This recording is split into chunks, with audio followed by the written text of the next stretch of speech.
Dilúvios de hoje. Eu quero iniciar deixando aqui os meus parabéns a todos os papais. Que Deus abençoe cada um dos papais aqui presentes. Que Deus abençoe o pastor Hilário, que é o pastor desta igreja, e que é um pai espiritual para toda a igreja, e para vários irmãos que literalmente Deus usou a vida dele para ganhar para Jesus. E aqui também tem vários outros pais espirituais aqui. Aqui já tem muita gente, você já falou de Jesus para alguém, você já testemunhou de Jesus para alguém, e Deus usou a sua vida para salvar almas. Você é um pai espiritual. Feliz Dia dos Pais a todos os papais. Será que vale mais um aplauso para os papais nessa noite? Aleluia! Aleluia! Veja como é poderosa a figura do pai, o papel de um pai. Deus pode fazer grandes coisas através de qualquer membro da família. Deus pode fazer grandes coisas numa família, a começar por uma criança, por um jovem, a começar por uma mãe. É grande a obra que Deus pode fazer através de todos eles. Mas existe algo especial sobre a figura do pai. A Bíblia destaca isso do início ao fim. Primeiro Deus criou Adão, e Ele institui a paternidade como um espelho que deve refletir a sua própria glória e o seu próprio caráter. Quando um pai assume o seu papel, coisas grandiosas podem acontecer numa família, porque ele é o líder, ele está à frente, ele libera, ele abre uma porta, ele escancara uma porta espiritual sobre a realidade espiritual da sua família. E Noé é um grande exemplo de um pai de família, que por causa da sua postura em Deus, por causa da sua fidelidade, da sua fé e da sua obediência ao Senhor, toda a família dele foi beneficiada e salva. Você percebe claramente isso no texto, Deus tratando diretamente e particularmente e exclusivamente com Noé. Porque Deus sabe que se Noé, o pai da família, obedecer e seguir a todos os seus preceitos e aos seus princípios, toda a família será salva e será abençoada. E foi isso que aconteceu, ele cumpriu o seu papel, ele foi fiel naquela missão que o Senhor lhe incumbiu de cumprir, e por causa da fidelidade daquele pai de família, toda a sua família, sua esposa, seus filhos, seus netos foram salvos, receberam aquela salvação, aquele livramento daquele grande dilúvio de condenação e de juízo que veio sobre o mundo da época, por causa de um pai que se colocou na presença de Deus. Aleluia. Então eu quero falar um pouquinho aos pais, nesta noite, porque se aquele dilúvio que tragou e destruiu muitas famílias naquele tempo, no tempo de Noé, se aquele dilúvio foi literal, de águas, inundando tudo, hoje existem muitos dilúvios, que podem não ser literais, mas que são tão violentos, tão perigosos e tão mortais quanto aquele. Existem muitos tipos de inundações, que estão querendo entrar nas casas e destruir famílias, e muitos destes dilúvios, de fato, estão conseguindo destruir muitas famílias, infelizmente. E eu quero começar refletindo um pouquinho sobre os tipos de dilúvio que nós temos hoje, que acontecem hoje, nos nossos dias. Por exemplo, existem os dilúvios sociológicos. Eu vou deixar a parte espiritual para o final.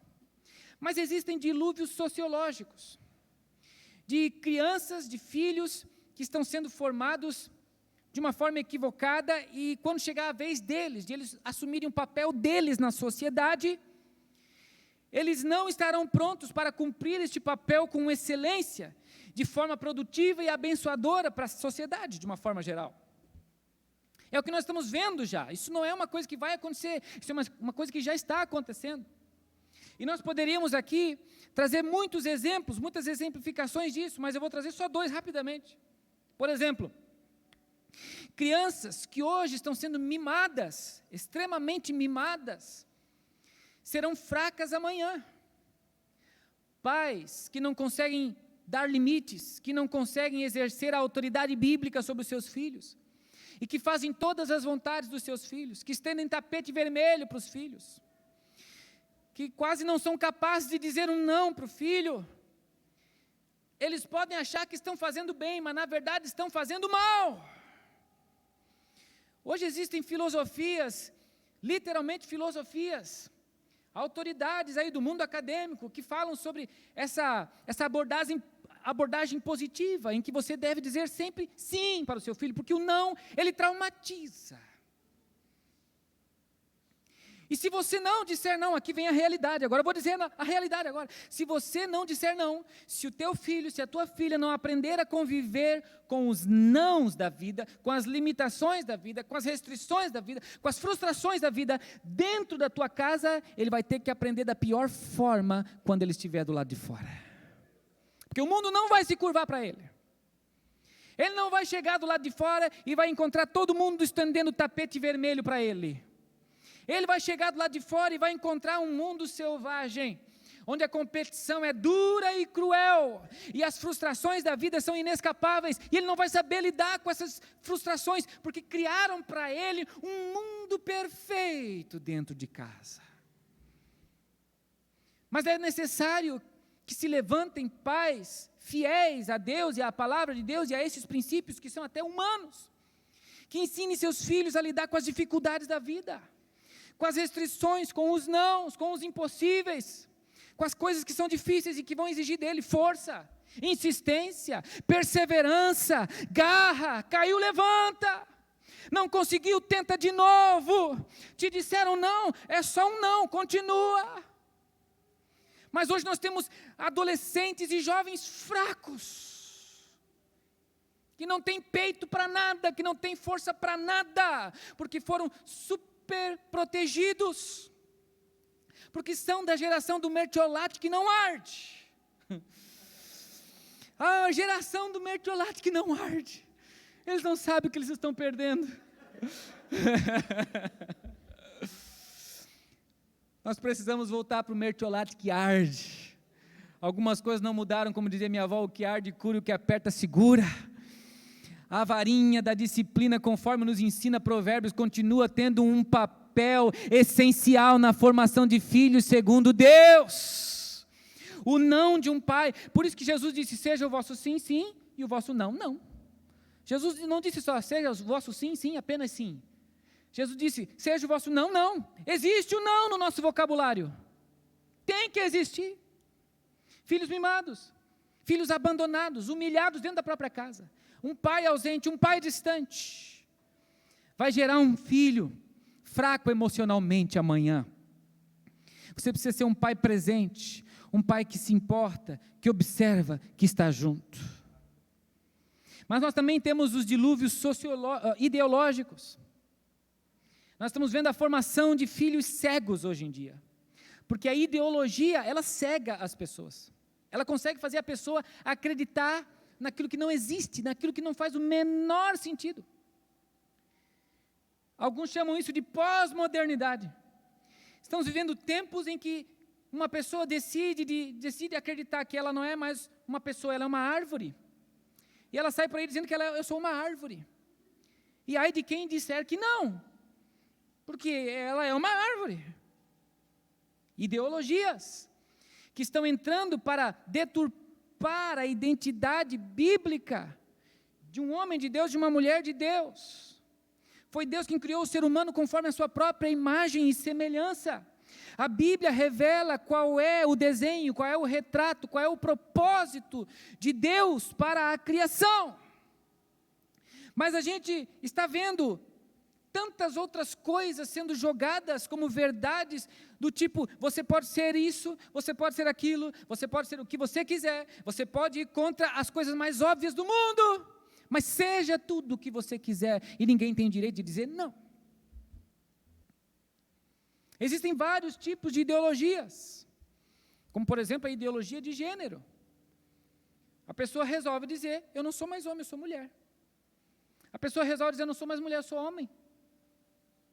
Isso é uma ideologia satânica, exatamente contrária à palavra de Deus.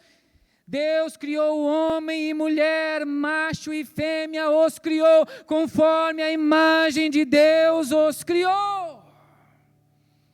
Mas por que está acontecendo isso? Porque desde as bases nós estamos falhando como pais. Não estamos sabendo afirmar a identidade dos nossos filhos.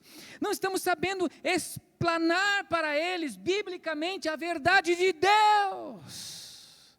Estamos deixando lacunas, espaços vazios, que o mundo está preenchendo com coisas contrárias à palavra de Deus. São dilúvios que estão entrando, estão destruindo famílias, estão inundando famílias.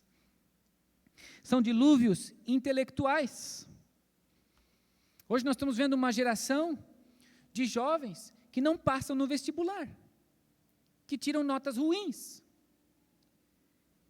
E o Brasil só consegue ainda ter bons índices na comunidade internacional, porque eles maquiam esses índices de notas dos nossos alunos, porque todo mundo tem que passar. Porque a verdade é que a coisa está muito mais lá embaixo do que se imagina estar. Estamos vendo uma geração que não estuda. A sua intelectualidade está defasada. Por quê? Por várias coisas, por várias distrações, por vários vícios, por várias falhas. Como é que você vai ensinar uma criança a ler? Como é que você vai desenvolver o hábito da leitura numa criança, se você deixa ela ficar viciada em internet desde os 2 anos de idade? Ela vai ficar viciada em estímulos audiovisuais, que são muito estimulantes para ela, aqueles filmes de ação, aqueles efeitos especiais de Hollywood, que tem milhões de dólares ali, tudo aquilo é feito para deixar a pessoa, até nós, super estimulado. E aí quando ela dá de cara com um livro, folha branca, letra A, B, C, D, sílabas, palavras, parágrafos, o que é isso? Não tem desenho aqui. Não vai gostar de ler nunca. Porque nós não estamos ensinando bons hábitos de estudo para os nossos filhos. E o pior, isso afeta a própria leitura da palavra de Deus. Temos uma geração que não lê a Bíblia, que tem preguiça de ler, tem preguiça de estudar. Aí quando chega na hora do vestibular, vai passar como? Se gasta o dia todo, o tempo do dia todo nas redes sociais, fazendo dancinha no TikTok. Acha que é lindo ainda. Fica fazendo dancinha no TikTok para tu ver onde é que tu vai parar. Você está banalizando o seu tempo, está perdendo a sua vida, está desperdiçando o seu potencial. Deus te deu muito potencial, Deus te deu talento. Eu tenho um amigo que ele é juiz federal, Dr. Sandro, e ele contou o testemunho dele uma vez para mim. Ele disse assim: quando Deus colocou o sonho de eu ser juiz, eu era de uma família que não me incentivava em nada. Eu trabalhava de servente de pedreiro. Na verdade, eu não era nem o servente de pedreiro. Eu era o famoso orelha seca, eu falava assim. Porque eu era servente do servente de pedreiro. E eu fui falar com o meu pai que eu queria ser juiz. E meu pai disse: não, filho, isso aí não é para ti não, vai trabalhar. Ele não tinha um incentivo nem do pai para ele estudar, para ele alcançar os seus sonhos. Mas Deus colocou isso no coração dele e disse: não, eu vou tentar, eu vou me esforçar. Sabe o que ele fez? Ele parou de gastar todo final de semana o dinheirinho dele com pizza. Todos os amigos da igreja iam para a pizzaria no sábado à noite e ele não ia, porque o dinheiro que ele ia gastar com a pizza, ele precisava gastar comprando livros. Todos os amigos dele no final de semana iam fazer um monte de coisa, de diversão, de lazer, que não é pecado, mas ele tinha uma prioridade na vida dele, ele precisava estudar, e o tempo que ele tinha para estudar, era as horas vagas que ele trabalhava. Então final de semana era quando ele mais podia estudar. Então ele dizia: eu vou estudar, vou botar a cara no livro, e vou estudar. E às vezes ele estava tão cansado, no sábado de manhã, no domingo de manhã, que ele queria dormir mais, e ele disse que o Espírito Santo falava com ele: ei, acorda, vai estudar. Olha que testemunho tremendo. O Espírito Santo falava com ele: ei, acorda, vai estudar. E ele acordava, lavava o rosto, tomava um café e ia estudar. Hoje ele é juiz federal.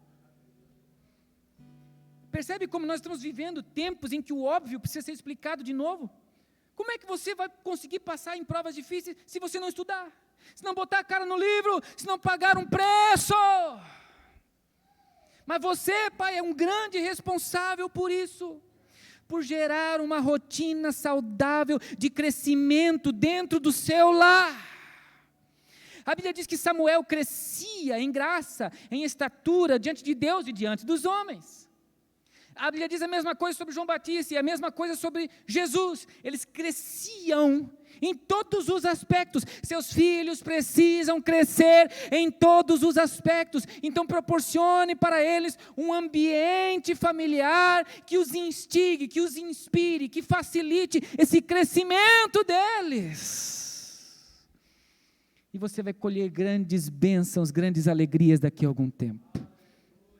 Não deixe esses dilúvios sociológicos, ideológicos, intelectuais, negativos, destruírem sua família. Porque existem coisas simples, que você pode fazer e vai resultar em grandes bênçãos para a sua vida. E para nós caminharmos para a parte final, os dilúvios espirituais. Estamos vendo a formação de filhos vazios de Deus. Filhos vazios de Deus. Crianças que não leem a Bíblia, que não são ensinadas a respeito da palavra de Deus hoje, não terão temor de Deus amanhã. É a palavra de Deus que vai gerando temor de Deus em nós. A palavra de Deus coloca diante de nós a realidade de quem é Deus. Deus é santo, Deus é justo, Deus é fogo consumidor, Deus não aceita o pecado, mas Deus também é bom, Deus é Abba, Deus é amor.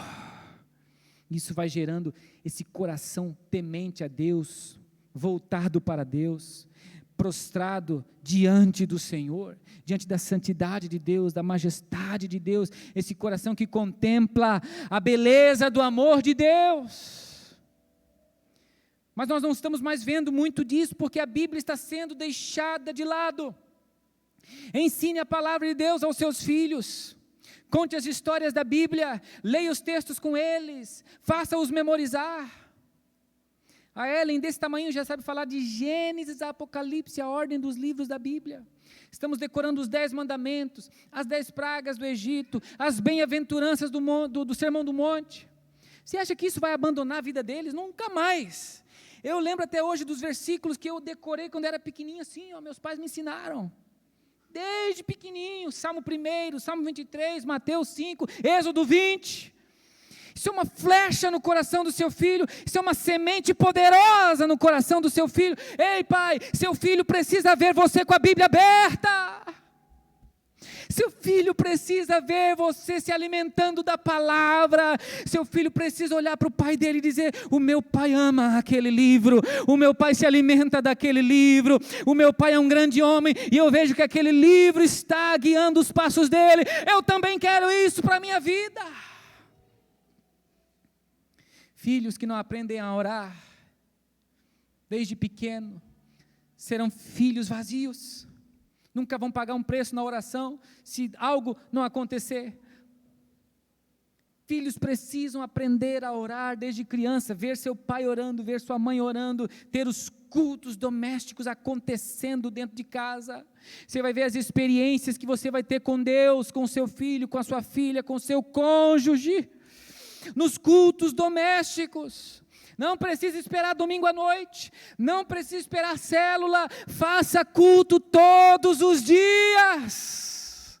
Não precisa ser meia hora, faz um culto de 5 minutos. Faz uma oração, lê um versículo, explica aquele versículo, canta um louvor, faz mais uma oração, acabou, não deu nem 5 minutos. Você pode fazer isso todos os dias. Reúna sua família em torno da palavra, reúna a sua família para dobrar os joelhos, para orar, para buscar a Deus, para cantar louvores, e o Senhor vai se manifestar dentro do teu lar. Você vai ter experiências extraordinárias. Esses dias a minha filha chegou para mim e disse: papai, sabe qual é o meu sonho? O meu sonho é ser missionária. A Ellen, 6 aninhos, papai, meu sonho é ser missionária. Ah, querido, já me aguentei para não chorar ali na hora já. Ela disse: papai, eu quero ser missionária, eu quero fazer a obra de Deus. Ela já está tendo sonhos com Deus, ela já teve 2 sonhos onde Deus chamou ela claramente através dos sonhos. Num sonho ela parou era um parque de diversões, e muitas famílias estavam ali se divertindo em algum lugar, eu não lembro os detalhes do sonho agora, a Monique lembra, e ela chega para aquelas pessoas e diz: ei, hoje é domingo, o que vocês estão fazendo aqui? Era para vocês estarem na igreja, hoje é dia de buscar Deus na igreja, por que estamos aqui? Experiências com Deus que você pode ter dentro do seu lar. Sabe onde foi que eu aceitei a Jesus? Dentro da minha casa.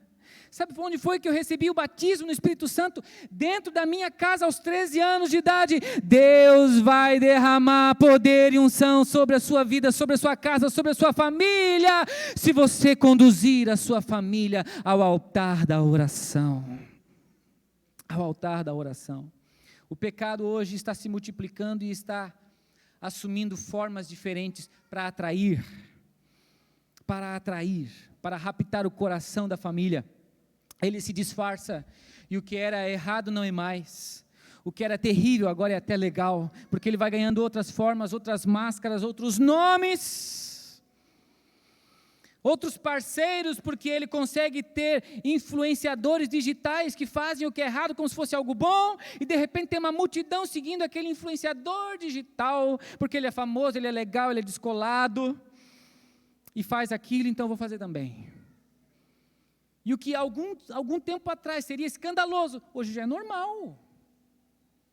Hoje é normal você ver menininhas de 7, 8 anos de idade, que o pai acha bonito, botar uma mini saia, um topzinho, aparecendo quase todo o corpo, botando para dançar funk, faz vídeo e põe na internet. Porque é legal, é descolado. Não, queridos, o corpo que nós temos é templo do Espírito Santo, foi feito para refletir a glória de Deus, a modéstia, a beleza. Deus não abre mão disso de uma forma santa, de uma forma que agrada ao Senhor. Você pode se vestir bem, você pode se portar bem, você pode ter essa beleza, mas é uma beleza boa, uma beleza que agrada a Deus, que glorifica ao Senhor, de bom gosto, mas que não é sensual, que não é carnal. Mas tem pais e mães ensinando isso para as criancinhas, porque o pecado está ganhando novas formas, está se multiplicando. Foi o que aconteceu nos dias de Noé. Deus mandou o dilúvio porque o pecado passou do limite. É o que está acontecendo hoje, a iniquidade está alcançando limites nunca jamais vistos, nunca jamais presenciados. Estamos vendo o pecado se multiplicar de uma forma assustadora, porque nós não estamos dando a devida importância para isso. O que é que a gente aprende com Noé, aquele pai de família? Primeira coisa, encontre graça aos olhos do Senhor. Noé, porém, achou graça aos olhos do Senhor, diz a Bíblia. E o que é isso? É agradar a Deus. Uma outra tradução diz, quando Deus olhou para Noé, Deus gostou do que viu. Uma transliteração, uma paráfrase desse mesmo versículo. Noé, porém, achou graça aos olhos do Senhor. Quando Deus olhou para Noé, Deus gostou do que viu. Encontre graça aos olhos do Senhor. Quando Deus olha para você, hoje, o que é que Ele vê? Assim como um filho que agrada ou desagrada ao pai, que tipo de filho você tem sido para o Pai Celestial, como o pastor já pregou aqui de início? Que tipo de filho você tem sido para o Pai Celestial? Você tem encontrado graça aos olhos do Senhor? Deus olhou para a humanidade inteira e viu que todos estavam mergulhados no pecado, e a sua ira foi acesa por causa do pecado, e Ele quis aplicar juízo sobre todos, mas quando Ele olhou para Noé, Ele disse, esse aqui não pode ser tragado pelo dilúvio, esse aqui me agradou, esse aqui encontrou graça aos meus olhos. Noé, constrói uma arca, porque você não merece o que os outros estão merecendo. Constrói uma arca para você e para a sua família, porque ele encontrou graça aos olhos do Senhor. Segundo segredo que eu aprendo com Noé, confie no caráter de Deus. Hebreus diz que foi pela fé que Noé construiu uma arca, foi pela fé. Por quê? Porque não fazia sentido obedecer aquela ordem de Deus, construir um barco no meio do nada, onde não tinha rio, onde não tinha mar, não fazia sentido, as pessoas ridicularizavam Noé, mas contra toda a lógica da época, talvez até sem entender exatamente o porquê de tudo, mas o fato é que Noé obedeceu na risca e na íntegra o que Deus falou, porque ele confiava em Deus. Se Deus falou, se Ele diz que vai acontecer, então vai acontecer. Então, em obediência, sabendo que Ele é fiel, que Ele não mente, que Ele é Deus, eu obedecerei. E assim como aquela geração não acreditou na pregação de Noé, não acreditou que um dia o dilúvio viria, hoje temos uma geração que acha loucura a mensagem da igreja, que levanta a voz para dizer que Jesus voltará para buscar a sua igreja e haverá uma condenação do Senhor generalizada e os salvos serão redimidos, mas os que não se prostrarem, os que não aceitarem a palavra de Deus, sofrerão a condenação e o lago de fogo os aguarda. As pessoas não acreditam mais nisso, mas assim como aconteceu naquela época, vai acontecer. Jesus voltará para buscar a sua igreja. Eu não quero o lago de fogo, eu quero a Jerusalém celestial, eu quero morar para sempre com o meu Deus. Mas faz sentido isso? Se Deus falou, faz todo sentido. Eu confio no meu Deus. Eu confio no caráter do meu Deus. Ele é fiel. Ele não mente. Deus sabe exatamente o que está fazendo. Para eu encerrar, eu quero citar aqui alguns versículos bíblicos, que constroem, vamos dizer assim, a estrutura de uma arca protetora para a sua família. Versículos que descrevem princípios, que constroem essa arca redentiva para a sua família. Como proteger sua família? Isso aqui é para todos, mas é especialmente para você, pai. São versículos bíblicos que regem a família segundo Deus, a família segundo o coração de Deus, a família bíblica. A família que será salva. Que família é essa? Quais são os princípios? Como construir esta arca? Primeiro princípio, Mateus 19:5. Deixará o homem pai e mãe, e se unirá à sua mulher, e serão os dois uma só carne. Deixará o homem pai e mãe primeiro, ou seja, a relação íntima conjugal é só para depois do casamento. E se unirá à sua mulher. Não é as, nem os, nem o. É homem e mulher. E serão ambos uma só carne. Isso é família bíblica. Isto é o princípio de Deus para as famílias. Isso nunca vai mudar. Pode vir quantas ideologias quiser. O princípio é o mesmo. Deixará homem pai e mãe e unir-se-á a sua mulher, e serão ambos uma só carne. Segundo princípio, Êxodo 20:14, não adulterarás. Casou? Seja fiel até o fim da sua vida. Você só tem uma mulher, você só tem um marido, não adulterarás. Deus não aceita, é pecado. E traz consequências terríveis para a família, quando você abre a porta do adultério dentro do seu lar. Isso não muda, nunca vai mudar. Deus é santo, Deus não muda. Terceiro princípio, Efésios 5:25. Maridos, amai vossa mulher como Cristo amou a igreja e se entregou por ela. Ei, marido, seu papel principal, primeiro, é amar a sua esposa, assim como Cristo amou a igreja, ao ponto de dar sua vida por ela. Aleluia. Se você praticar esses princípios, não tem dilúvio que possa destruir a sua família, querido. Quarto princípio, mulheres, sujeitai-vos a vosso marido como ao Senhor. Aleluia. Louvado seja o Rei da Glória. Isto é motivo de dar glória a Deus. Que coisa linda é saber que ainda existe um povo que se alegra com os princípios da palavra de Deus. Se você citar esse versículo aqui em alguns ambientes hoje, você, meu Deus, prepara para o tomate. Prepara, mas é palavra de Deus. Uma mulher que é amada por um homem que a ama como Jesus amou a igreja. O princípio da submissão e da honra, não é dificuldade nenhuma para ela, nem para ele. Tudo é alegria, tudo é prazer, tudo é privilégio. Olha o outro princípio, filhos, prestem atenção, filhos. Crianças, adolescentes, jovens, filhos. Isso está lá, ainda no mesmo texto de Efésios 5:25.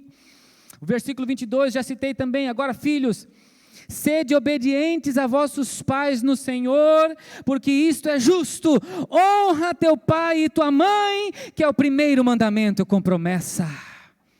Esse é um princípio que rege a família segundo Deus. Filho, honre seu pai, honre sua mãe. Quando você achar que sabe tudo, entenda, acredite, você não sabe nada, tem muito para aprender ainda. Teu pai está lá na frente, tua mãe está lá na frente. Eles entendem muito mais do que você imagina, já passaram por onde você está passando. Eles têm uma sabedoria que foi Deus que deu, é o tempo e a experiência que dá, e é Deus que dá, é a palavra que vem gerando isso no coração do seu pai, da sua mãe. Honre seu pai e sua mãe. Você nunca vai perder nada por honrar o seu pai e a sua mãe. Pais, ainda mais um princípio, sexto, penúltimo que eu vou citar aqui. Pais, não provoquem a ira os vossos filhos, mas criai-os na doutrina e na admoestação do Senhor.